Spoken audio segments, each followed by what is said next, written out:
Yo, what's up all my international players? Today we're here to talk about jump rope mistakes. Now here's the deal, when you're first getting started with the jump rope, you're gonna make mistakes. There's no way around it. This video is to make sure you don't make the most common mistakes that I personally used to make myself.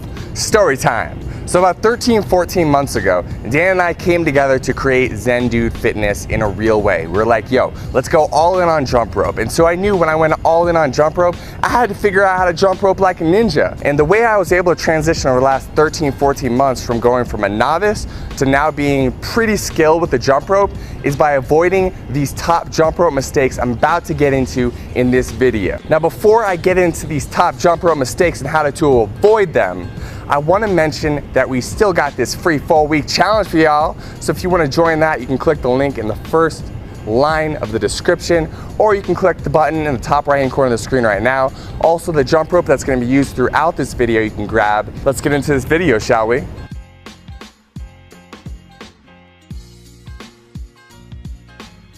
All right, the first thing we're going to start off with is where you're holding the jump rope. A lot of people don't talk about this, but it's extremely important. And so we're going to dive deep into where to put your hands on the rope right now. And so you can see here, you have very little control if you're grabbing the bottom of the jump rope. The rope is loose and it makes it harder to do tricks or just get into a good rhythm. What you want to do is choke up on the handles so your fingers are very close to the actual steel cable and the ball bearing. This will give you a lot more control of the rope and make the spin a lot smoother. Next, we just want to talk to you about the importance of having a good, high quality jump rope. There's a lot of jump ropes out there and a lot of really inexpensive ones. And the reason why we talk about the cross rope so much is because it is the highest quality rope out there and it does make a significant difference in your ability to jump rope with more skill and your ability to jump rope, period. So the next thing we're going to cover here is a very subtle example of what it looks like to have your wrists too far apart. And so you can see here, when your wrists are too far apart, when you try to do tricks, for example, the crisscross, you end up tripping over the rope because it's spread too long, right? And so that means there's not enough depth on the rope to be able to make it underneath your feet. And so you can see here, it's very evident that if your wrists are just a few degrees closer to each other, so you're bringing as you can see, I just demonstrated there, you're actually bringing your wrists closer to each other, it's easier to do crisscrosses, it's easier to just get more fluid with the jump rope and be able to get a consistent rhythm with what you're doing. And so a beginner mistake a lot of people make is they have their wrists too far apart, so they trip over the rope. So just remember, whenever you're doing any tricks, bring your wrists just a little bit closer together and it's going to feel a lot smoother for you. Next thing we want to talk about is having just straight up good posture when you're jumping rope.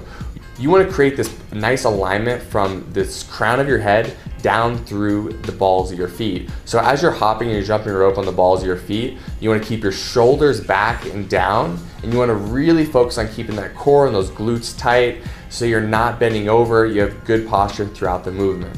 Next thing we want to talk about is how high you're going to be jumping off the ground when you are jumping rope. And so a lot of people when they first get started try to jump high in the air so they don't trip over the rope, but really that's the opposite of what ends up happening. When you jump higher in the air, a lot of times your hands come up, and so when your hands come up, you are also bringing the bottom of the jump rope up and you end up tripping over the rope. When you come just in a half inch or an inch off the ground, you have much more control. You're able to spin the rope more smoothly and your body isn't flailing around all over the place, and you're controlling this movement. The final thing I want to talk about is just your ability to get into a flow state while you're jumping rope. If you're really self-conscious about yourself and you're worried about tripping up or people see you tripping up, just let all of that go. All that, worry about like messing up or like not, getting as good as you want to, as fast as you'd like to, like don't worry about that stuff. The whole point of jumping rope is just to take care of yourself. So the fact that you're even doing it is a win in itself.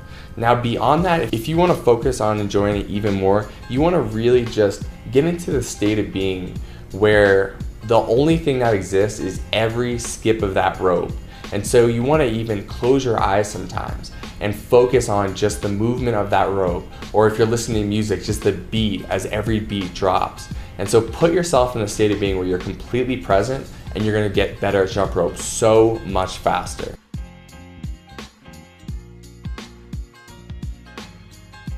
Finally, if you've enjoyed this video, if you like this video, please give it a like. If you have any questions, go ahead and drop them in the comments below. Please subscribe to the channel. ZenNu Nation is growing day by day. We appreciate each and every one of you so much. So another sub means another family member, so come on in, join us, we'll hook you up. Thanks so much for watching this video. Zen Dudes out.